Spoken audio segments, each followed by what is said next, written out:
నమస్తే అండి. ఈరోజు మన మంచి మాటలో భాగంగా సంపాదన. మనిషిగా పుట్టిన తరువాత మనం సంపాదించాలి. ఎందుకు ఎందుకు ధనము అని చాలామంది అంటారు, ధనంపై వ్యామోహం లేదని. కానీ అలా చేతకాని వాడు చెప్పే మాటలు అలాంటివన్నీ అన్నమాట.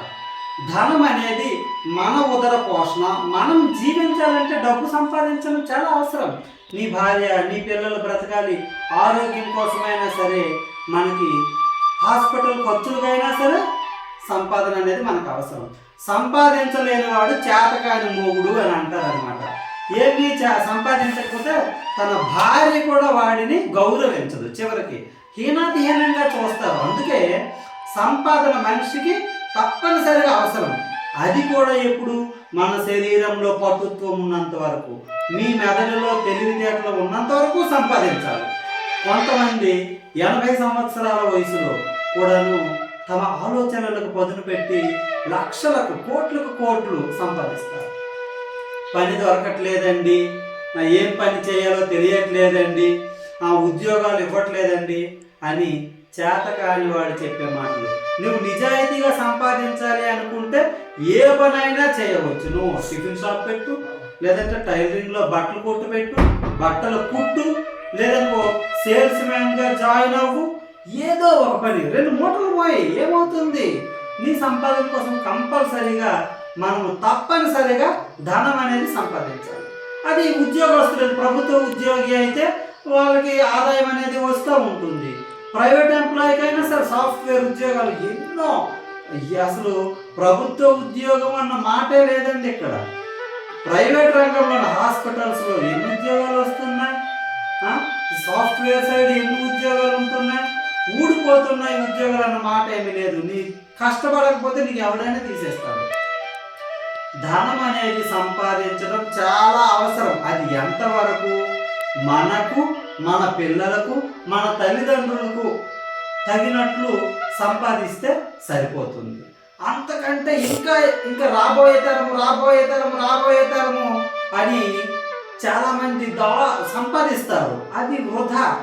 నువ్వు సంపాదించిన ధనములో కొంత దానం చెయ్యాలి, లేదా తను తినాలి. నువ్వు సంపాదించిన డబ్బుతో నువ్వు సుఖంగా జీవించకపోతే ఎందుకు సంపాదించటము? కొంతమంది ఎప్పుడు దుంపలు కూడా తింటుంటారు అన్నమాట.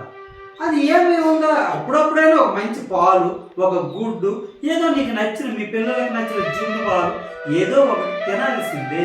అప్పుడప్పుడు బిర్యానీ లాగా, చక్కెర పొంగలి, దద్దోజనం, ఏదో ఒక వెరైటీ ఇంట్లో చేస్తూ ఉండాలి. లేదనుకోండి, మనము తిని కూర్చొని ఉంటే ఇదిగో పొట్ట పెరిగిపోయి, ఒంట్లో షుగర్లు పెరిగిపోయి, చివరికి నువ్వు సంపాదించిన ధనంతో తినలేని స్థాయికి వచ్చేస్తాను. అలా కాకుండా మనము సంపాదించిన ధనముతో మనం తినాలి.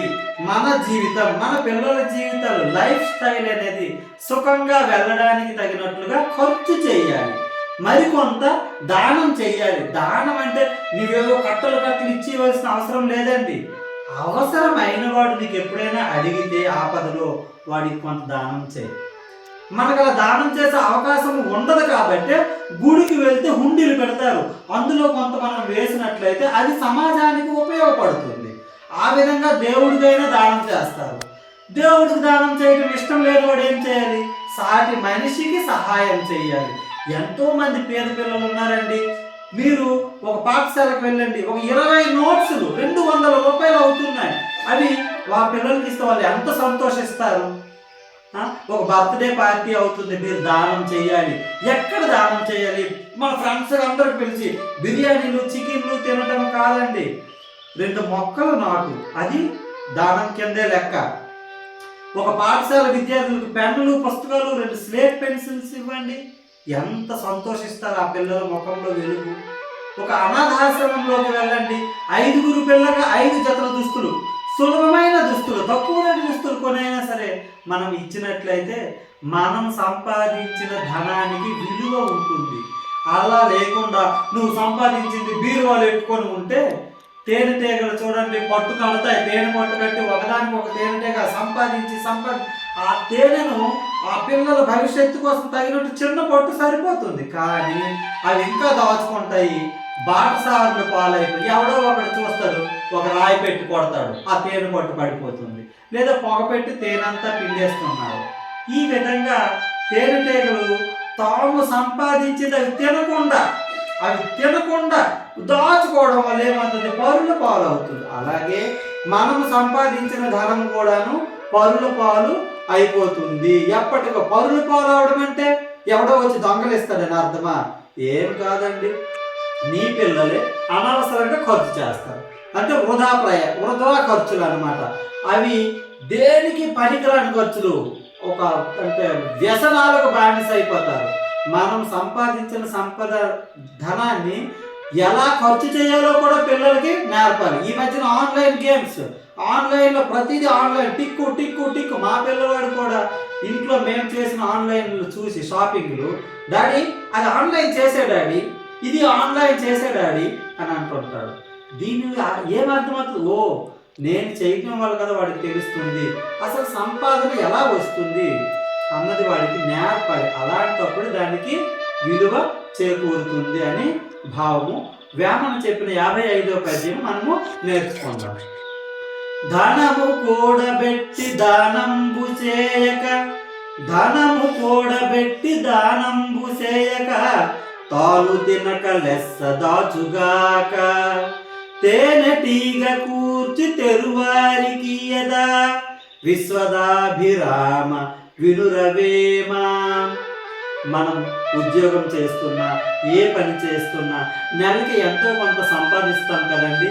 ఈ సంపాదనతో మన పిల్లలకు, ముఖ్యంగా మన తల్లిదండ్రులకు కూడాను మనము సౌకర్యాలను కలుగు చేసినప్పుడే ఆ సంపాదనకు విలువ ఉంటుంది. మన తల్లిదండ్రులను కూడాను అవసరమైన ప్రదేశాలు తిప్పి చూపించాలి ఈ వయసులో. కానీ అలాంటిది ప్రతి ఒక్కరూ చేయాలని ఆశిస్తూ, జై శ్రీరామ్, జై గురుదత్త. అందరూ లైక్ చేయండి చూస్తే. థ్యాంక్ యూ అండి.